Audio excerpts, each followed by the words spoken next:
action on the street today, huh, Willie? Yep. Oh, check out the German V8.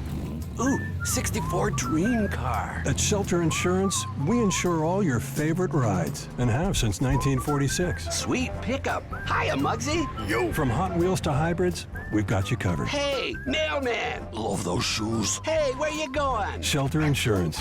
We're your shield. We're your shelter. Ask Agent Mark Manning about Shelter's auto insurance discounts.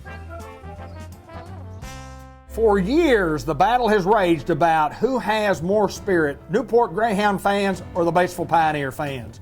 Let's see if we can go find out. I was a student trainer for the Pioneers, and I can tell you that no other team plays with as much heart and soul as they do. Go Pioneers! I've been a Greyhound football fan for over 50 years, and we all know there's magic in those orange helmets. 50 years, I didn't know we were competing on who had the oldest fans. Thought we were talking about who had the best team.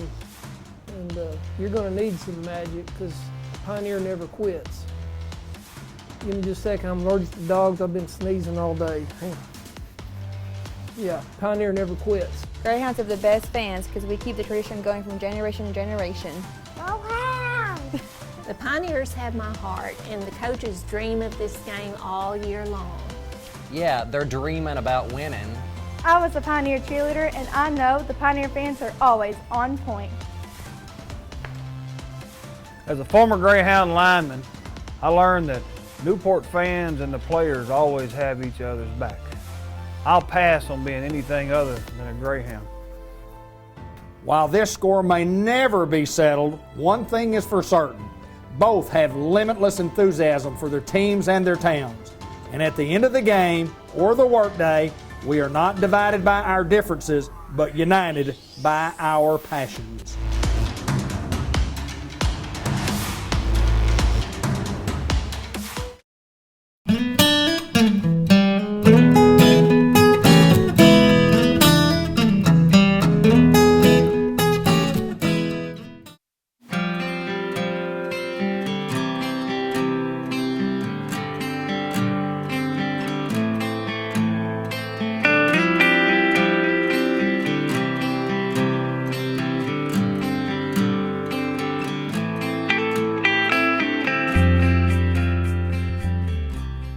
It's the White River Area Agency on Aging report, and I'm with Mr. Ted Hall as usual, and we've been joined by Billy Keaty from First Community Bank in Newport. Good to see you, my friend. Glad to be here. Mr. Ted Hall, how in the world is everything going? Hey, it's good, and we're glad to be in Newport where we continue to provide services for our seniors.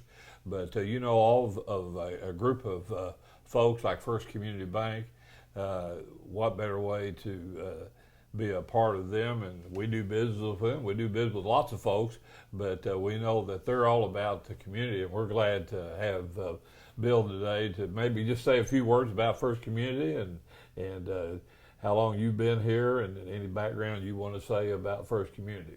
Would love to. I've been here with First Community Bank for a little over 2 years. We've been open here in town in Newport, and we're thrilled to have been able to be involved in our community. We've got a lot of great customers here locally. We've gotten a lot of comments from people that travel from Batesville to Jonesboro and back through Searcy, and they've always wanted to have the connection here in Newport with First Community Bank, and now that we're here, we see a lot of out-of-town people come through that need to stop for banking services, and we're here to help them, so it's been great. Great.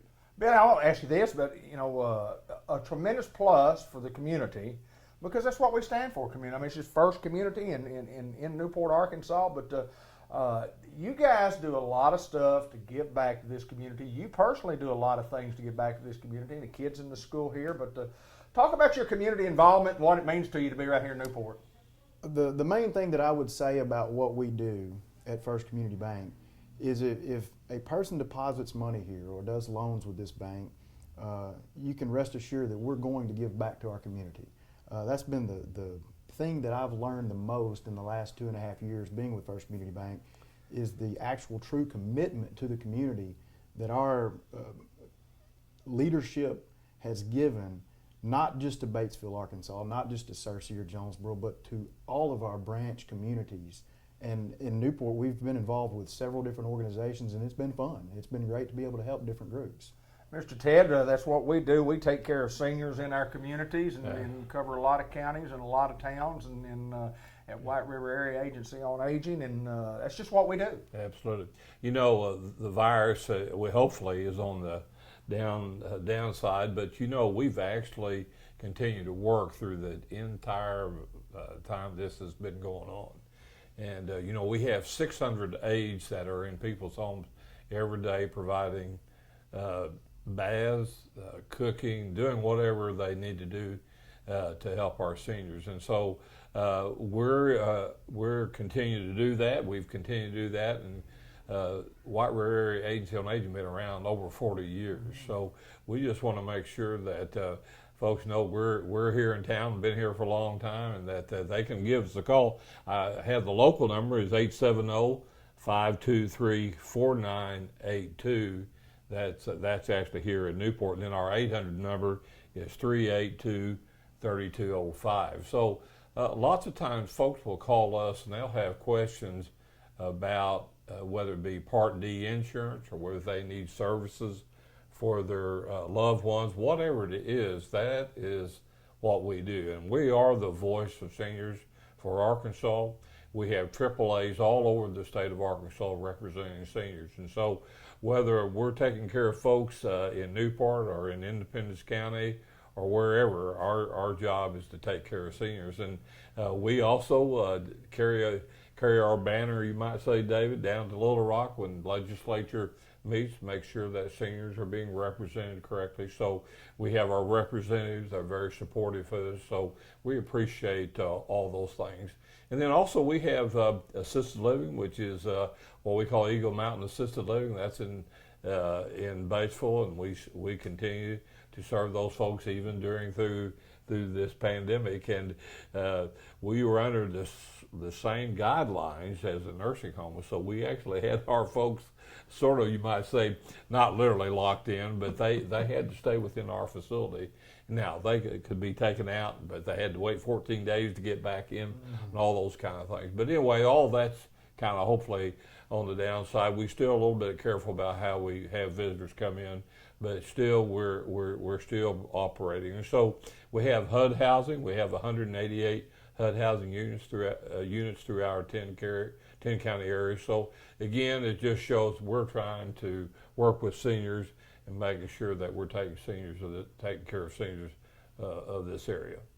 Well, White River Area Agency on Aging and First Community Bank, overall First Community Bank in Newport with Billy and Mr. Ted just wanted to get with Billy and just kind of brag on what we do right here at First Community Bank Newport, and how important it is for you guys to be a part of the community, just like White River Area Agency on Aging. You know, David, we did our last show. We started at the mayor's office, right. and of course, the mayor has been such a help to us in our senior center here in Newport, and he continues to help us, as does the judge. And so, again, we're just kind of want to recognize folks that are active in this community, and we appreciate that, Bill, for you letting us be a part of what you do and you helping us too. Well, we thank you for showing us some love, but anything we can do to help you guys, we would love to. We're here for everybody in our community, so anything we can do, you just let me know. Appreciate it. Mr. Ted Hall, White River Area Agency on Aging, Executive Director. What is your title, sir? It doesn't have it on here, but I am the branch manager and lending. Okay, Billy Keating. Officially speaking. Well, you need to get you one of those that has the little title there. Thanks, Billy, so much for joining us. Thank y'all. Thank you, Bill, for Thank you very much. You bet. Thank you.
report with NEDC, the Newport Economic Development Commission, and the Executive Director, John Chadwell. And John, always my pleasure to get to see you again, even though it's on a computer. Well, I am happy to be here, and I thank you for showing up on my screen once a month. Yes, sir. Yes, sir. We're going to get back, which we could come down and do the show down there live, but it certainly is convenient for both of us to just get on the computer and take our 10 minutes and talk about Newport and NEDC. But a lot of things going on, as we always talk about, and we always share the good information about our great city of Newport, Arkansas. First of all, let's get right into the medical marijuana issue deal, and tell us a little bit about what's going on there. Well, a lot of people have read that one of the medical marijuana cultivators kind of got permission to transfer to Pine Bluff, and they did it. They were real sneaky about it. In fact, they signed agreements with each other to make sure they didn't tell anybody in Newport what they were doing. Went down at the last minute, got the permission, misrepresented several facts. So we went to the Medical Marijuana Commission and asked them to reverse it. They told us they didn't have the authority to reverse it, which seems odd to us. But anyway, they encouraged us to take it to court. So guess what we did? We took it to court, and we filed a lawsuit against the company because we feel like that's what we need to do to protect Newport's interest. And so that lawsuit's been filed. We're waiting on their response, and we'll begin to move forward. But our goal, our number one goal, would be to keep the company and keep the jobs here. I mean, that's what it's about, and that's what we worked on. We did not give any NEDC money to them, but we did a lot of work to get them here, and there were a lot of other things that happened with other people in the community who worked to get them here. And so it's just right that they would keep those jobs here. And if they decide not to keep those jobs here, then we feel like there should be some financial considerations given to Newport and Jackson County because of everything that was done to get them here. The facility itself is still owned by the original company. They did not sell it. They sold a license, and then the new company got the permission to move. So we're also seeing if there's an opportunity for us to recoup the building, get the building back, and then we could begin to lease out the building to someone else. We've got a number of folks that have expressed an interest in the facility. And so if we can make sure that we would get the facility back, we think there's some opportunity to make things work for the citizens of this county. But another thing we like to do is we don't mind going out and recruiting a company and letting them in and even getting them, not letting them in, but helping them come in and even giving them incentives and things like that. But we feel like if we're going to do that, then they have a responsibility. And I think it's good that companies see that we expect them to live up to their responsibility. We're not just going to, if they don't live up to their part of the deal, we don't just roll over and take it. There's some teeth to what we try to do. Fairness and honesty is, kind of a couple of things that we hope that everybody that we deal with would be along those lines. And that's kind of like the way we are in life. We hope everybody will be fair, and we hope everybody will be honest. And it would be a better world if things were like that. Sometimes it doesn't work out, but there need to be consequences when it doesn't work out. That's exactly right. Exactly right. And we'll continue to follow the story here and see where we go on that. And I had a young man ask me not too long ago about the drag strip. A friend of mine from Batesville and race car driver, and he said, "Well, what about opening the drag strip?" And I said, "I don't know. I'll find out some information." And then you said that's something that we need to talk about today. Sure. So what we're working on at the NEDC, we acquired that property from the Newport Airport. So the Newport Economic Development Commission now owns the property that the drag strip is located on. We did that for a long-term idea of having additional industrial development property. If somebody comes in and wants to employ 200, 300, 400 people and they need that property, then that would be the highest and best use. But we also know that property may sit there for 10 years as we market it. It could go in 2 years, it could go in 10 years, it could go in 20 years. You never know. And so if there's a use for that property as we market it, that would be good for the community, then that's what we need to do. And we know that the drag strip brought a lot of people to town, a lot of tourism, and a lot of things. The issue was that the facilities and the property had really gotten run down. I mean, it really was unappealing from a visual aspect. And it was located right on the way to our major industrial site. And so we would bring prospects in and they would drive by that. And we actually had one prospect who, before we even got to our industrial site, when we started passing the drag strip, they said, I've seen enough. I Really? cannot drive my customers by this when I bring them out to my plant. And so what we are doing is we're going to remove all of the buildings and things that were really they're past saving out there. But we've got 3 investors who are interested in restarting the drag strip. And so the NEDC is working with them to try to figure out a way and a plan where we can come back, open it up, make it look clean and neat and tidy, and make it a place that the community would really be proud of. And where it would be something that would benefit the racers, bring people into the community, and so hopefully we're gonna be able to get that done. It's looking very, very positive right now, and we would like to see that happen because tourism is part of economic development. It creates jobs. It helps our small businesses, particularly when racers come to town. They go and buy parts at the auto parts store. They go to the restaurants and eat. They stay in a hotel overnight sometimes. And so it just really generates some activity in our local economy. And so we're working hard to see if we can make that happen. And hopefully within the next few months, we'll have an agreement worked out and we'll be able to see some racing start out there again. John, one of the things that it takes any business to operate is money. You got to have money, and our city does real well. Our NEDC does real well. Let's talk about the money aspect. Well, the retail sales in Newport have continued to grow. So last year, even in a COVID year, our retail sales grew by 10%, and that's amazing when you think of it. So 2020 was 10% higher than 2019. And so far to date in our collections, the retail sales, we are seeing that the retail sales are up 12% this year over last year, and they were up 10% last year over the year before. So if you do the math, so far we're up about 20% over 2 years ago for the same month as we've gone through this year. So that means there's a lot more money being spent in the city limits of Newport. And I think there's several things that are going on. First off, we're having more and more people can spend it on here, but I think also a lot of people are staying home rather than going to another town and spending their money and eating out and doing all that. They're staying here, they're eating here, they're shopping here, and that makes a big difference. Also, we started collecting sales tax on online purchases. Right. That's something that began about a year and a half ago. And so now if you buy something online, it's delivered to a Newport address, then Newport collects the sales tax on that. And so that revenue comes back into the city. When you go to another town and you shop there, let's say you go eat in Jonesboro. Well, you're going to pay their sales tax. You're going to pay their A&P commission tax. So you're going to fund their ball fields. You're going to fund their tourism efforts. You're going to fund their streets. You're going to fund their economic development efforts. You're going to fund all of their stuff. Well, why would you want to go?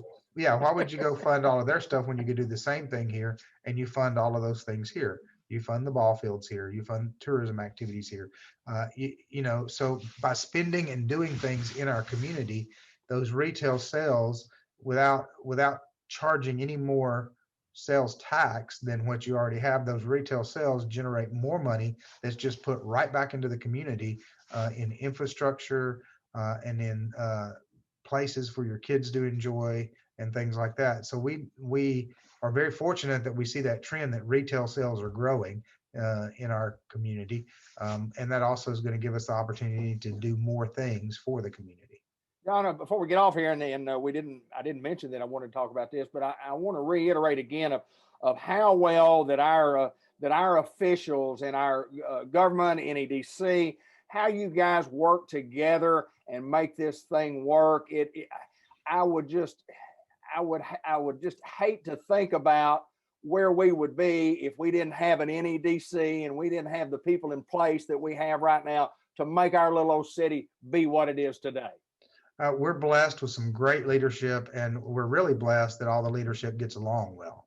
That's not the case in a lot of communities. In a lot of communities, there's a lot of turf issues, but here, the college and the public school district and the city and the county and the NEDC and the chamber and a lot of the nonprofits in town. I mean, we just all work so well together. Philip Brown and I have been working on some projects this week. I mean, it's just you look through the community, and really what everybody asks is this good for our community? Absolutely. And if the answer is yes, then let's get behind it. We were talking the other day with a young man who grew up here, and he was back in town, and Roderick Robinson and Philip Brown and myself were talking about, and Sheridan's working on the Harris Foundation, Right. which is doing a youth center at the Armory, and then you've got Philip, who does IMAD, which has a couple of youth centers, and then you got Roderick, who's doing the branch youth activity thing. And in a lot of communities, those groups would fight each other. They would feel like, "Oh, you're stepping on my toes," or "You're getting my turf." But here, all those groups need to work together and support each other, and they do. And nobody's seen it as it's me or you, but it's us. The more we can do for our young people, the better. So why not have more stuff, not worry about who has the one thing? And that's what we've seen in Jackson County, and I think that's what makes us strong, is that if it's good for our community, we all get behind it, and we all work on it, and we all support it, and that's what's important. Two things. I appreciate you taking time to join us this morning to talk about what's going on in our great city, as we mentioned at the beginning of the program. And I appreciate you personally for what you do for us here in this community, you and the commission and your staff at NEDC. There's no doubt we are where we are today because of a lot of people work together, and you guys have been the center and the focal point of what we need to try to do to keep our little old city growing. Thanks, my friend. Well, thank you.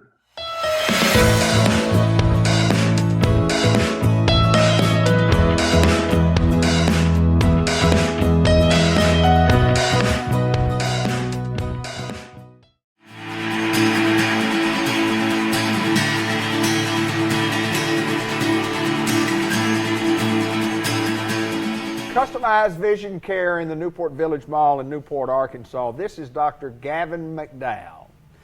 He is the optometrist here, the owner, the operator, the what else should I call you? There's that high dollar comedic education vocabulary. Yeah. Go ahead. We were just talking about that. Yeah, you go right ahead. Sure, shout lethargic. You said you weren't feeling quite well yesterday. I was not myself yesterday. Yeah, you were lethargic. Now I'm spry. Spry little fellow he is. The spry little fellow the doctor is today. Yes, sir. So the doctor is doing well. I'm doing well today, yes. Good, yes, good. Thank you. Being a doctor, I'm sure you've checked your heart and your blood pressure and everything today. It's always high. Yes. I have 3 kids. High pressure job, raising 3 kids for sure. Yes. Raising 3 kids. We were thought about talking about some, what I always call it, eye vision care, or just vision care, or eye care, either one. But we thought we just talk about something else.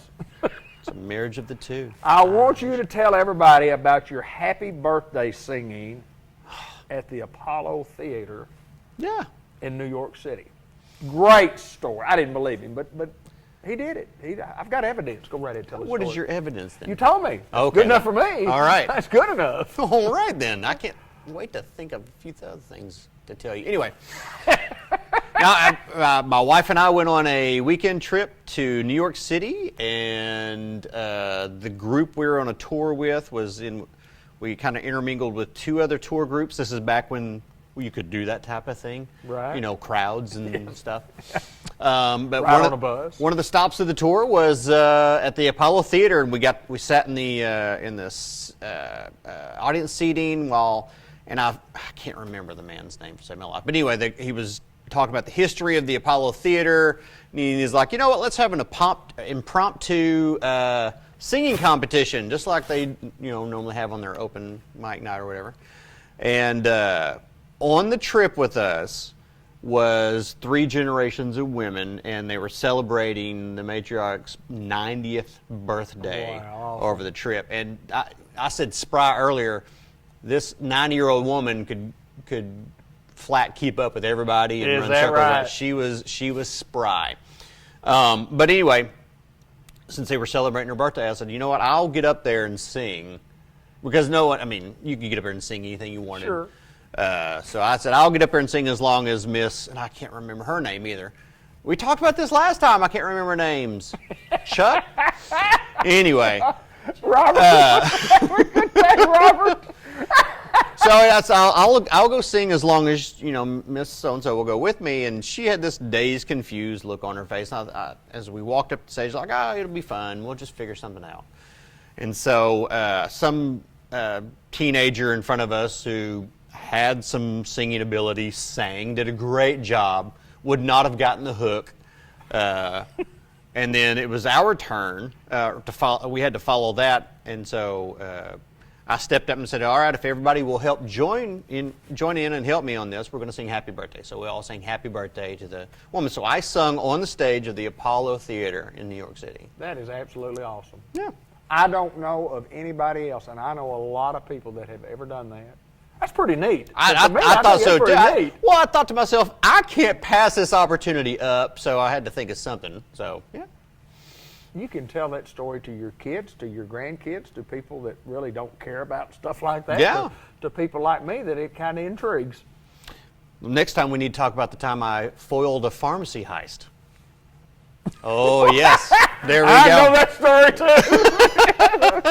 I mean, you talk about a bunch of detectives. Oh, I wouldn't call us detectives. That was a haphazard group. Yeah, it was a haphazard. That was an interesting story. We were not the A team, we were the B team. No, y'all weren't. You might have thought you were way up that ladder, but you weren't.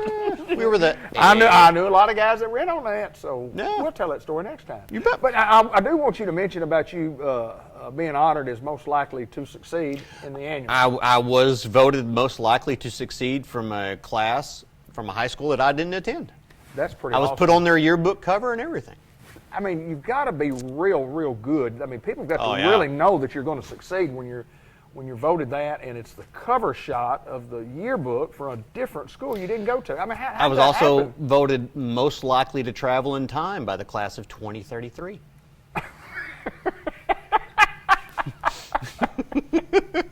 This guy has got it today.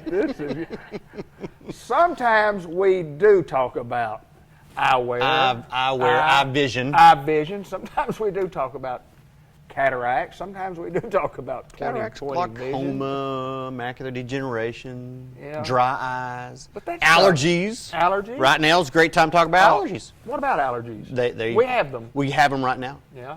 I know it's a lot of them, not particularly the allergies, but the things that cause the allergies just go whoosh Yes. on your car already. You can literally, I'm up very early most mornings and it's dark and I still carry a little hand torch when I'm out, and you can see pollen like rain. It looks, or snow, I guess would be a better example. Yes. It's nasty out there. Stuff's just really not good for your whole body, and it's definitely not good for your eyes. Yeah, it makes your eyes itch, burn, get really dry. For the most part, I tell people go get just a lubricating drop. Start with that. Right. Just flush the eyes, keep them flushed, and most people think, okay, I'll go get some Visine. It gets the red out. It gets the red out. It also makes the eyes dry and burn faster, quicker. So just a lubricating drop. And use it like you're going to win something. Yeah, just keep the eyes flushed. You can't overdose on them. Really? You could drink it and probably be okay. Works better if you get it in your eye, but I mean, you could drink it and it'd be all right. So that happens this time of year, and Yep. and how long does that season usually last? Is that a month? Well, here in Arkansas, about 11 and a half months. Well, there's different pollens at different times. You know, toward the fall and winter, you get all this weird kind of tree pollen, and then this time it's just more, all these pretty flowers blooming and trees budding. And I normally don't get bothered a lot during the course of the year, but in the late, I guess you'd call it the late, not the early summer, but the early summer, late spring, it bothers me a little. Yeah, when the humidity starts going up, it ramps that up some. Yeah. Yeah. So stinks. just drops. Just drops. Not Visine. Not Visine. It may get the red out, but it doesn't help anything else, does it? I don't even know why people want to get the red out. Yeah. It's just, if your eyes are red, there's a reason they're red. My eye gets red occasionally It's like because of glaucoma. Yeah, yeah. And I don't use Visine to get the red out. Exactly. If you limp because your leg's broken, you don't take something to get rid of the limp without addressing why the leg's broken. So if your eye's red, it's red for a reason. Figure out what's going on with that. Tell me about contact lens and how we fit people here, if we can fit them, and if we can't fit them, what do we do? I'm in the market for contact lens, and I said, look, I want to call 523-3333. I want to come up and see you. I've never worn them before, or I've tried to wear them before, and nobody could ever get me, fitted for them correctly. And I want to come to you, Dr. McDowell. What can you do to help me? We will try every contact lens imaginable until you cry uncle. And if none of them fit, you don't have to pay for any of them. You don't pay. No. So it's just guaranteed. Guaranteed. Well, I'm not going to guarantee them will fit you. No, we'll guarantee it. You come in here with one eye here and one eye here, and it's all shaped like a pyramid. I'm not putting a contact lens on that sucker. But I mean, if there's a lens out there that'll fit you, we'll find it. And if we can't find it, then no harm, no foul. And you always say that the patient will quit before you will. Yeah. And so, look, I'm tired of this. I can't wear them. And, years ago, the evolution of the contact. Oh boy, it started out as a glass. Very beginning. Oh. Talk about the early days. Well, we were Who dumb. would put that in your eye? Well, we couldn't put cactus leaves in there for some reason, so we had to put a piece of glass that could shatter and permanently scar you in there. But they eventually went to what's called a rigid gas permeable. Right. Think of it like a plastic. And man, I've had we call them RGPs. I've had one in my eye twice. There won't be a third time. Ooh. I'm not putting an RGP in my eye. Those are most uncomfortable things ever because it feels like something's in your eye. You know why? Because something's in your eye. Something's in your eye. But then they came out with the soft ones, and that they got a lot more comfortable, and the fitting was a little bit more nuanced. It wasn't just a rigid. Okay, it's a rigid lens, so we got a rigid way of fitting it. Now there's a lot of tweaks and stuff we can do to get it more comfortable and find ways to alter how it rides on the eye. They even they do make a hard lens now. It's a rigid gas permeable again, but it's larger. Imagine that instead of it being a teeny tiny lens that goes on, it basically rests on the white part of the eye. It's fantastic for some. If you are a very difficult patient to fit a contact lens on, especially the soft ones, and you are hell or high water, I'm wearing contact lenses. The what's called a scleral fit lens is now an option, and they do wonders. But it's bigger, so then you got to get wider. You got to. That's not one of those. Oh, pop on in. We'll teach you how to put that in. That's one of those. I'll probably send you to a specialist for one of those. But, really? Yeah. But we'll run through every lens we can find. You can't get that offer in very many places in this world when we say it's free unless we make it right. Yeah. And if we get you where you say, I really like these contact lenses, then you can exactly. Find it. Then you can just don't show up like on a Thursday saying, I want some colored contact lenses in my prescription. I'm leaving on a cruise tomorrow. You can't get that done, can you? That's not happening. No. But have realistic expectations. And the realistic expectations would be maybe a week or so to get those in. Well, if it's a colored one, maybe a little longer. It's going to be. They got to make those suckers. They don't just mass produce those and have them on a shelf. Right.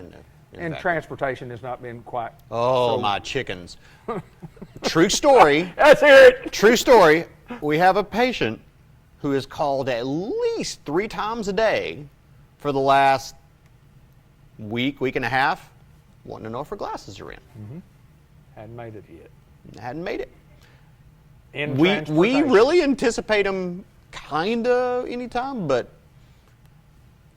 there's no way of knowing now. I mean, we can see kind of when things are shipped, but they are not coming in like they used to. It's amazing. We still aren't there. It's amazing how slow it has gotten, and I guess that's just part of the COVID world that we live in. And we'll make adjustments as we go. Have to. Anything else that we need to talk about that has to do with our business end of your vision care? Hey, did you hear me? Vision care. Vision. I'm liking. Vision care. You really ramped Hey, up. I'm good, aren't I? You got a thesaurus over the weekend. I did, didn't I? Nice. No. Nah. Nothing. Nah. He's Dr. Gavin McDowell. He has nothing left. I got nothing to say. But let me tell you what. I'm happy to know that I know someone that has been on the stage in New York City at the Apollo Theater. Not only on the stage, but got to sing I on performed. the stage. That's not performance. yeah. A performance, not just let's singing. let's not whittle it down to where I just sang. I performed in front of a live audience on the Apollo stage. How many people do you know that I know that did what he did? Customized vision care in the Newport Village Mall. If you need any advice on anything besides eye care, you can come here. Or if you need some advice on that too, we give that. Thank you. I'm very opinionated. I'll be are happy. that. Thank you, Dr. Johnson.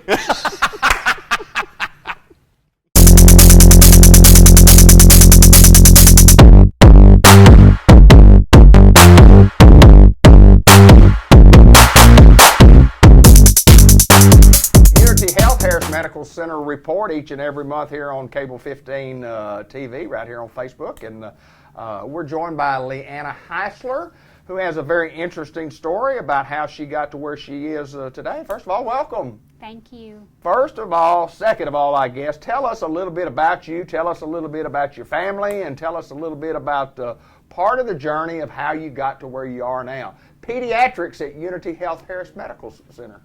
Well, I've always lived in the Newport community, me and my husband.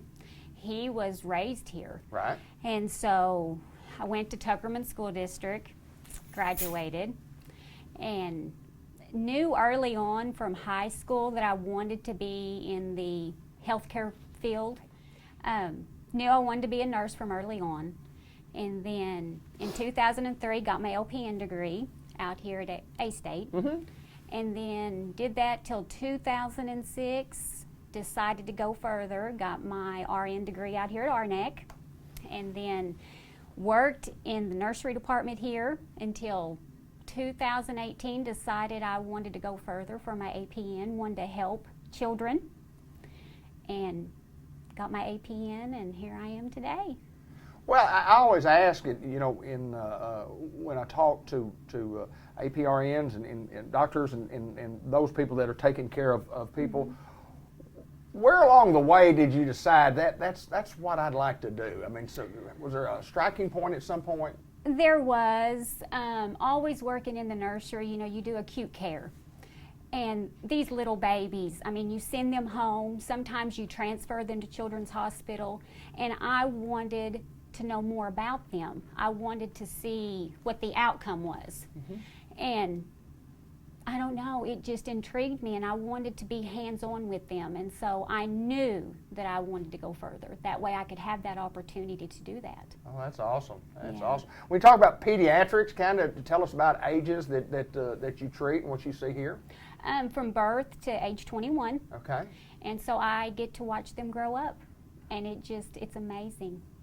Well, tell me about being here at Harris Medical and how that's worked for you. And I know you love it here, and you know you lived here most of your life, and you grew up here and as such. But tell us about working here and what's important to you. I love Newport. In 2003, when I got my nursing degree, I immediately became an employee of Unity Health here. Right. And I have been here ever since. Wow. I love the close-knit family mm-hmm. of the employees. In fact, whenever you're working 12-hour shifts, the employees here feel more like your family than what's at home. Mm-hmm. And I love it. And, you know, I have 3 children. I raised 2 of my boys. They graduated from Newport. I currently have a little girl here at Newport. And this is home, you know. I was going to ask about family, and that's pretty good. Yeah. And of course, Calvin, your husband, works mm-hmm. at the school. And, he does. And he does. He's been there a long time. He has. He's over the transportation department, mm-hmm. and he's always been here. And it's just this is our community. So tell me about treating in pediatrics. I mean, just give me a synopsis of what all pediatrics. What is pediatrics, and what do you treat in those people who are from birth to 21 years old? I do wellness exams, okay. yearly wellness, just making sure that, you know, they're on track with their milestones, their immunizations if needed. And I also do from colds to just any kind of concern that the mother has for that child, I treat. That's awesome. That's awesome. Well, you can see at the bottom of your screen the number to get a hold of Leanna if you need her services, and we certainly recommend her here at Harris Medical Center, Unity Health Harris Medical Center. And I thank you so very much for taking time to join us, and congratulations on your journey, and I think it's a great journey for you. Well, thank you so much. I'm ready to get started and do what I can do and to help the community. Leanna Heisler at Unity Health.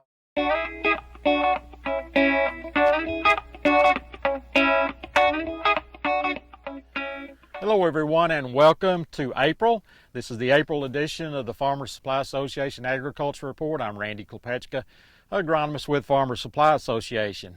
Well, April is here, so that means planting season is finally upon us. I say finally, we got here pretty quick compared to, you know, we just seemed like we just got through with harvest not too long ago, but we're in planting right now. It's really been pretty spotty so far. You know, we've got areas that have been wet, areas that have got reasonable amount of time in the field. You talk about the Farmers Supply Association footprint. The northwest part of our footprint, which is where I'm at now, kind of out northwest of Tuckerman, we've had quite a bit of dry weather through this part of the county, up around Swifton and all the way down to Tuckerman, and quite a bit of planting has been done. You get down into the southeast, more part of our footprint down in Cross County, and quite a bit of work's been done down there. But you get in between, a lot of, you know, eastern Jackson County, Poinsett County, and some areas like that, there's been very limited amount of planting done. So, you know, as always, we're at the mercy of the weather, and that's kind of where we're at right now, just kind of spotty planting. We're in really decent shape, I think, for April 14th, which is the day we're taping on, but still we'd like to have more done.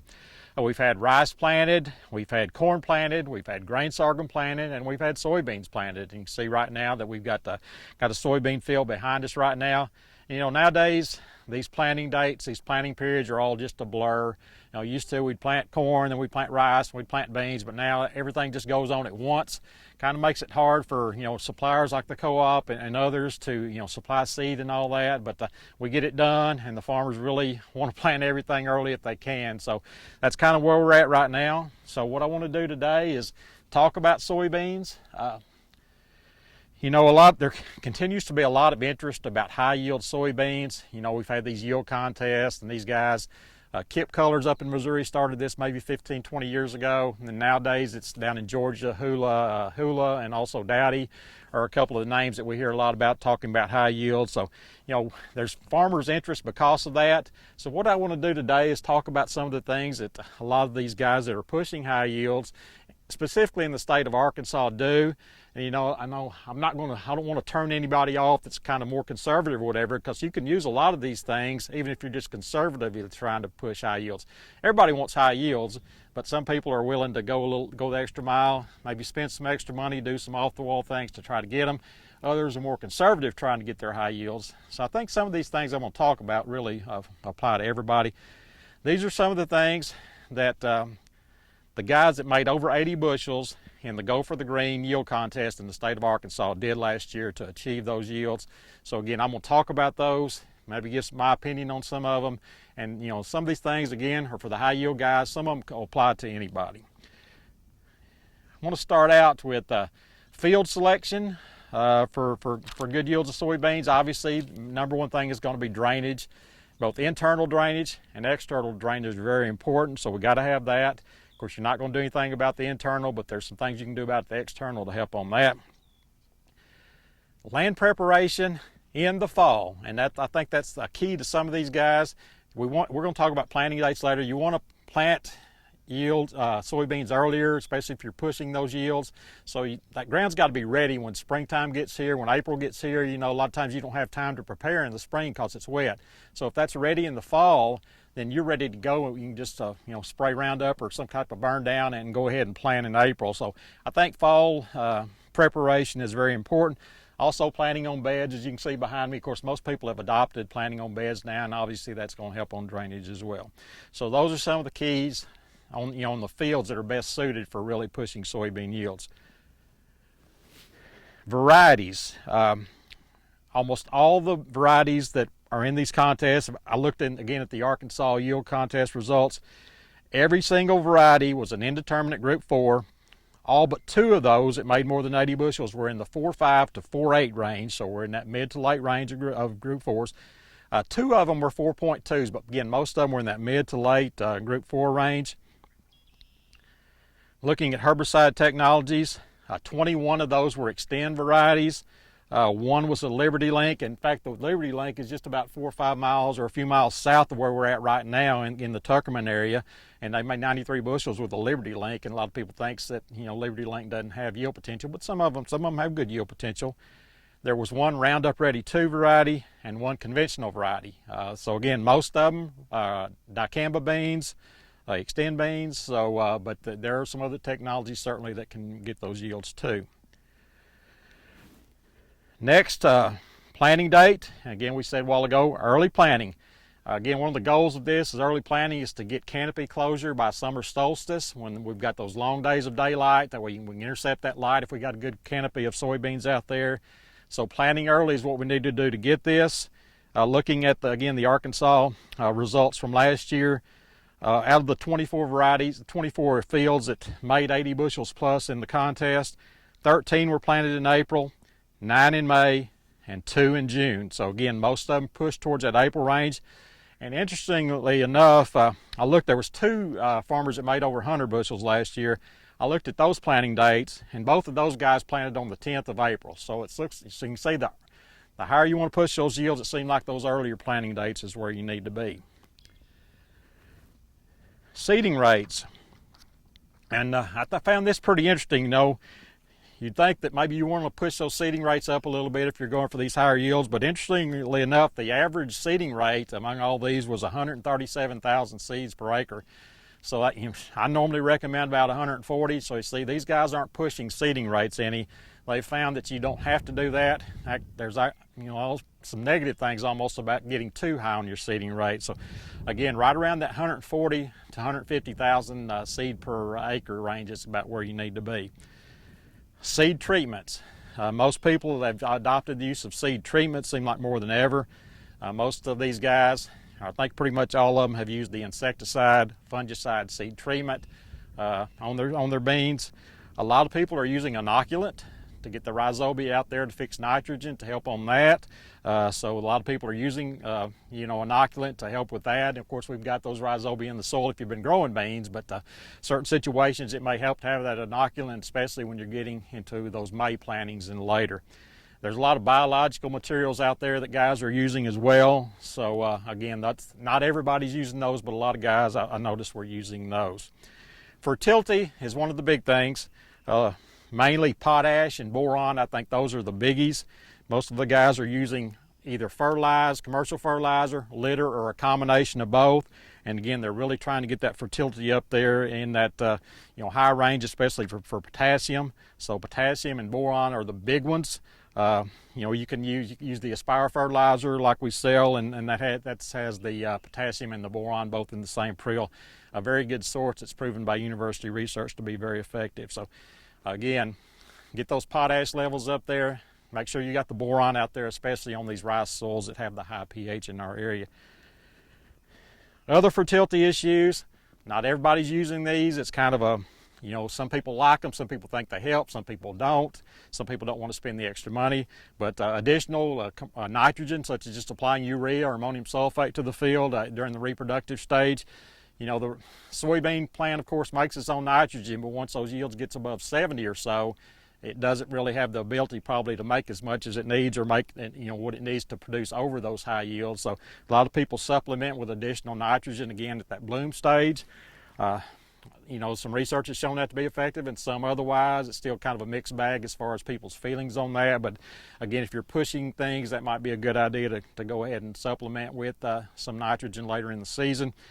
Sulfur is getting to be something talked about quite a bit with high yield soybeans or in soybeans in general. I know I heard Mississippi fertility guy talk about this at a meeting a couple of winters ago, and he said he thought sulfur was going to be the new potassium. So we'll see if that comes about or not.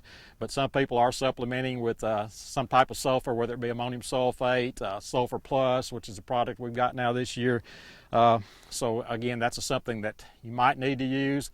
Not totally proven yet, but it's something you may want to look at. Again, the nitrogen and the sulfur if you're pushing for high yields. And again, some foliar products, people are using those foliar products as well. Just make sure their bases are covered, especially on micronutrients. A little bit on pest management. Of course, weed control is obviously going to be very important. You got to really rely on residuals. Residuals are very important. You don't ever want weeds to compete with the soybeans. So if you don't really want them to come up, but if they do come up, you got to control them right away. Don't let them compete with the soybeans. So again, residuals can be very useful in this. I don't want your residuals to be too harsh and and maybe affect early season growth. But again, residuals are important, but don't be too harsh with them. Insects. A lot of people are still some people using the automatic pyrethroid application like karate or lambda-cy or something like that. I particularly don't like that. You just get rid of beneficial insects when you do that. So I like to avoid that one. But one place I do like to be aggressive with insects, and I see a lot of these guys use these in the yield contest results. That's on your bollworm or your corn earworm control late in the season. That's our number one insect pest in soybeans. So halogen, the new biological virus that we use to control corn earworm, can be very useful in this situation. Just as soon as you see any small corn earworms out there, go ahead and get that halogen out there, and you should get season-long control, which will really stop any yield loss, obviously, from these corn earworms. If you don't use that, then again, early in, maybe a little bit before threshold gets here, certainly by threshold, look at something like a Prevathon or a Besiege that's going to give you extended residual. So I think those are some things we can look at for corn earworm control. Again, I like avoiding the pyrethroids. Fungicides, I think that's very important in producing good yields of soybeans. It prevents, obviously, diseases from occurring, stops them before they get going, just seems to make the plant stay healthier longer. And one thing I learned when I first started getting into this, one of the guys we talked about was Kip Cullors in Missouri, and I made a trip up with a University of Arkansas graduate student several years ago when I was still extension agent. And one of the things that Mr. Cullors did was made sure his beans stayed green a long time. He had to paraquat them or gramoxone them to kill them to harvest them. Otherwise, they just stayed green and stayed green. And that when they stay green that long, they're just continually filling that seed. So the seed size is going to be bigger. It's going to be an extended grain field, but the seed size gets bigger. So I think anything we can do to keep that soybean plant green for a longer amount of time is going to extend that grain field period and give you a larger seed, which is going to help contribute to bigger yields. So fungicides can help with this. Most people are going 1, some people go 2, but I think the use of a fungicide can be very important.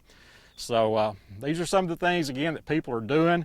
I think one of the big keys is timely management. You got to be timely on all these applications. You can't wait, and be 3 or 4 days, a week late on these, or it's going to hurt you. So be timely with your management. Again, try to achieve canopy closure by that summer solstice date, and try to keep them green. For any more information on this, you can contact me through Farmer Supply Association. And this has been Randy Klepeczka with your April report.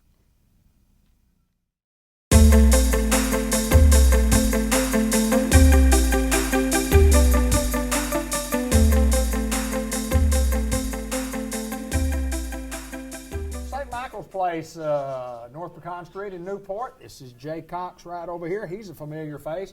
And this gentleman here is a familiar face, Dr. Roger Green. Jay, good to see you, my friend. Good to see you. Good to see you. We bring the status quo to a high standard here today to get to visit with Dr. Green. It is. It is. And everybody thought he was retired, but we've got a secret to unveil. Yeah.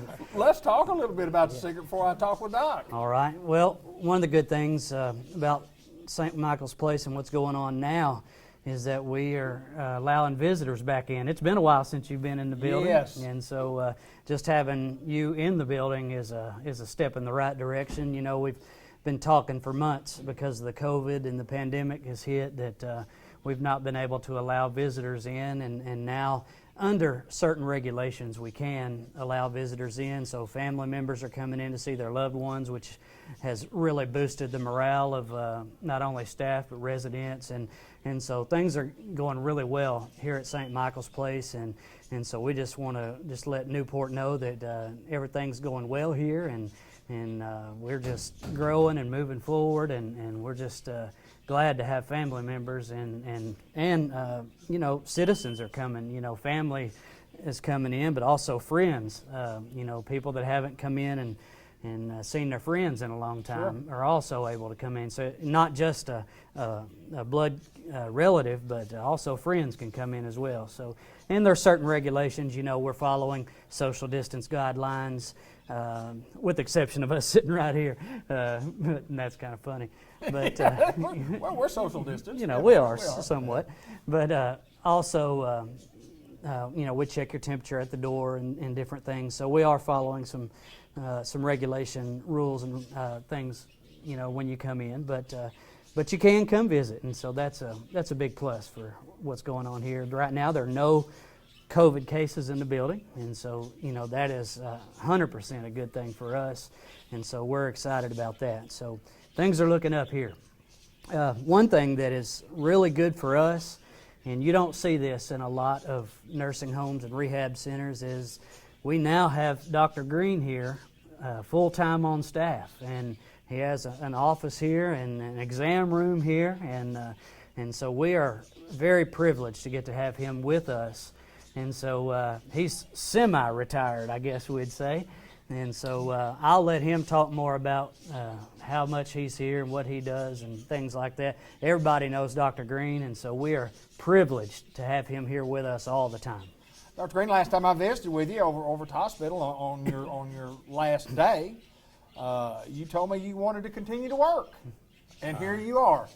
Still working. So tell me about it. Tell me how's it going, and tell me what are you doing here? I enjoy it a lot. I come out here every day. They have me in office here, and they hired my wife to work with me, keep me straight. Well, yeah, they hired her. They hired her to take care of you. Yeah, right. And so I enjoy coming out here. I've been on the staff here since it opened in 1964, I think. Been seeing patients out here for a long, long time, and this first time you've been a full-time doctor here, and I mean that's a little change. But I mean, tell us about a work day. Tell me what your work day's like, because I know you work all the time when you work. I come in at 8 every morning, and they have me a nice office here, and I can go to the office and I can see any patient that needs to be seen, or I can read or watch TV back there in my office too. We set him up right. I guarantee you. It's very comfortable. You could take a nap back there, but I don't do that.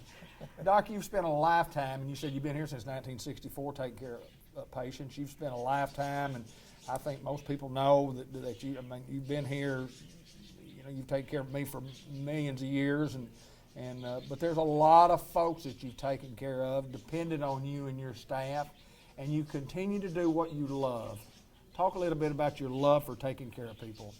I really enjoy what I do. I always have, and I'm thankful that I'm still able to practice, and I appreciate the nursing home giving me an office here, and I can come to work every day and work. Come in at 8 o'clock and stay all day, just like I have for a long time. Yes, sir. Well, I know when Doc first sat down, I said, Doc, now that I got you here, I got a few questions I need to ask you, just like this is a doctor's visit. Need a little advice here. Yeah. Need a little advice. You've given a lot of advice to a lot of people over the years. And I've enjoyed it, and I hope I can keep doing it for a long time yet. Jay, a big plus for St. Michael's Place, no doubt. Talk about that. Yes, it is, and you know, they come in and they round every day that they're here, and I know at least Monday through Friday I see them. I'm off on the weekend, so you know, and it wouldn't surprise me to see them up here on the weekend as well. But they're here and they're making rounds, seeing patients, and that's just you know, they were readily available when their practice was down the street. You know, anytime we needed them, they were always readily available. Dr. Green is our medical director and has been for some years.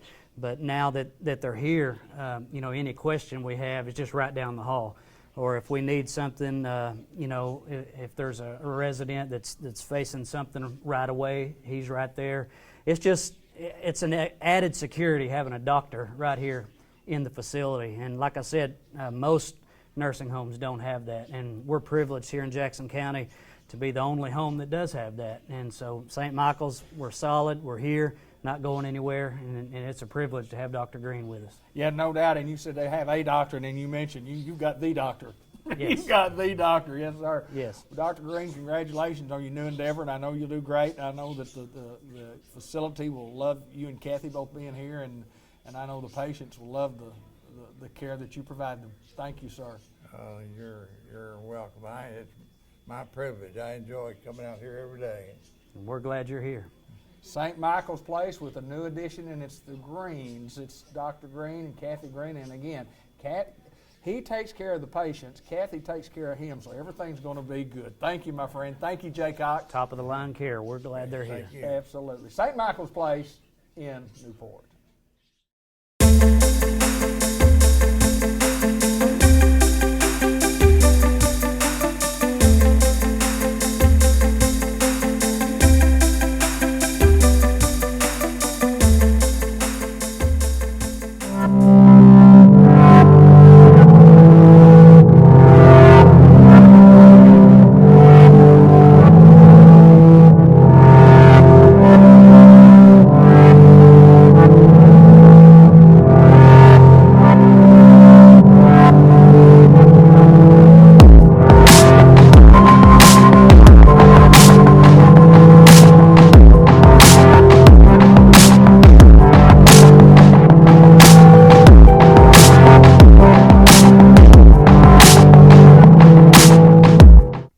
Opportunity to find out where they are now. Where are they? This is Gunnar Bullard, former quarterback for the Newport Greyhounds, former great baseball player, American Legion player, high school player. My friend, good to see you, sir. How's Gunnar Bullard? It's good. It's good. I think great may be a little bit of a stretch, but I'll take it. Pretty awesome, man. I guarantee you. Guarantee you. I just thought we would do a new feature here on our Sports Unleashed program, talk about where are they now and find out a little bit about some of the former Greyhounds. People love the Greyhounds. They want to find out about what you guys are doing. And here's a guy, graduated 2015, been to college, done a few things. Kind of give us an idea of what Gunnar Bullard did right after high school. What's been going on with your life, brother? So, yeah, right after high school, I went to college at UCA. Go Bears. Go Bears. And so spent some time there. Just graduated, just finished up my last class there this past summer. And it doesn't feel real, honestly. I keep waiting for them to call me and be like, hey, you still got 3 classes you got to take, you know. But praise the Lord, I'm finally done.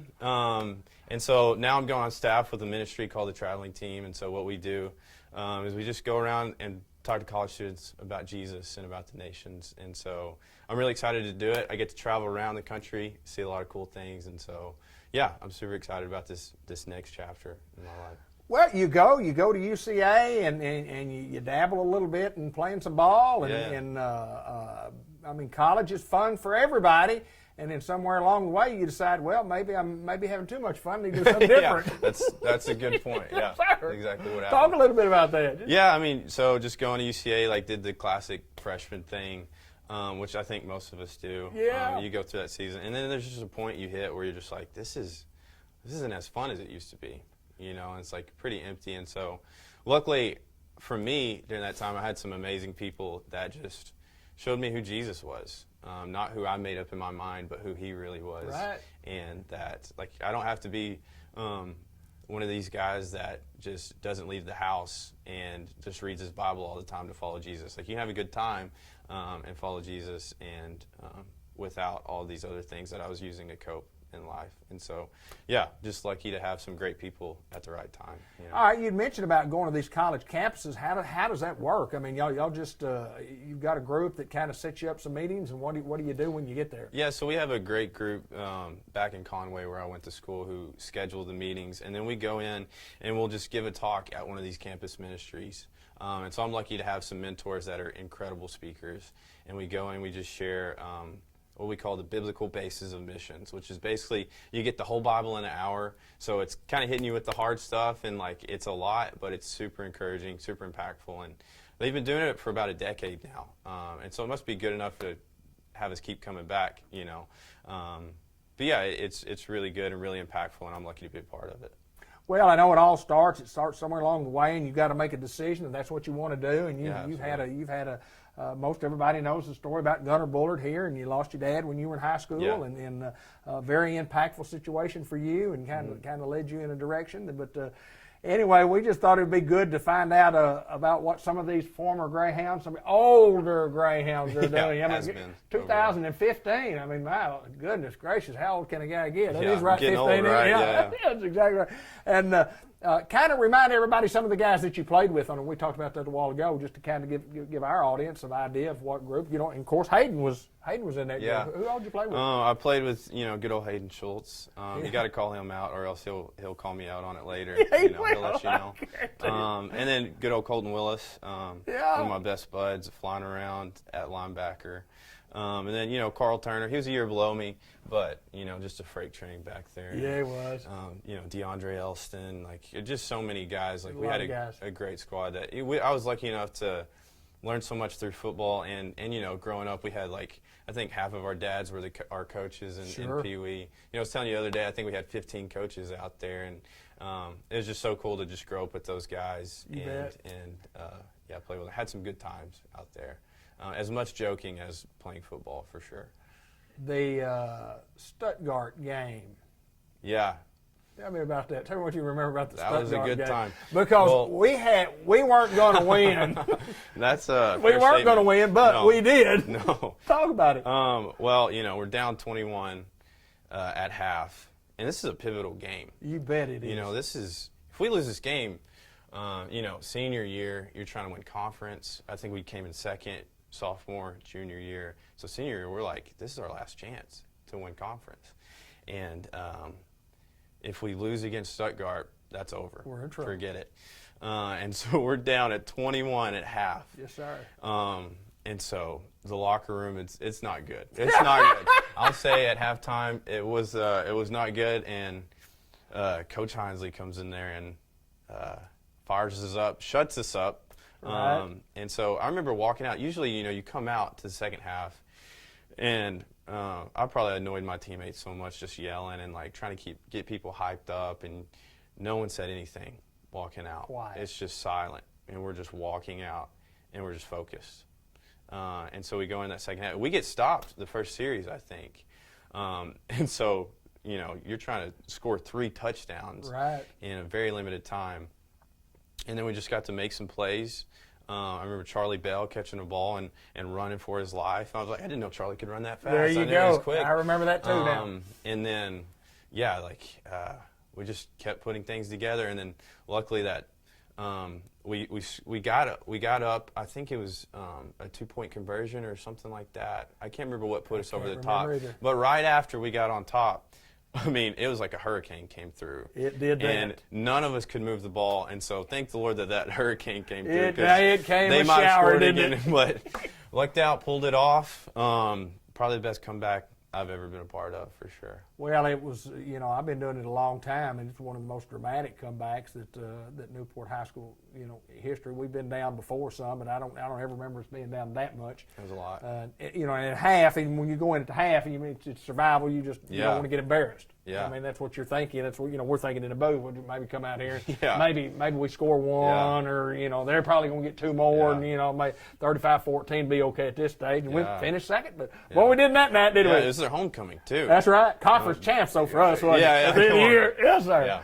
Well, I appreciate you taking time to join us here on Sports Unleashed, and we just want to again talk to some of the former Greyhounds and find out where they are now and what they're doing, and Gunnar Bullard's doing great work for the Lord. We appreciate you, my Thank friend, you. for taking time to join us. Appreciate you.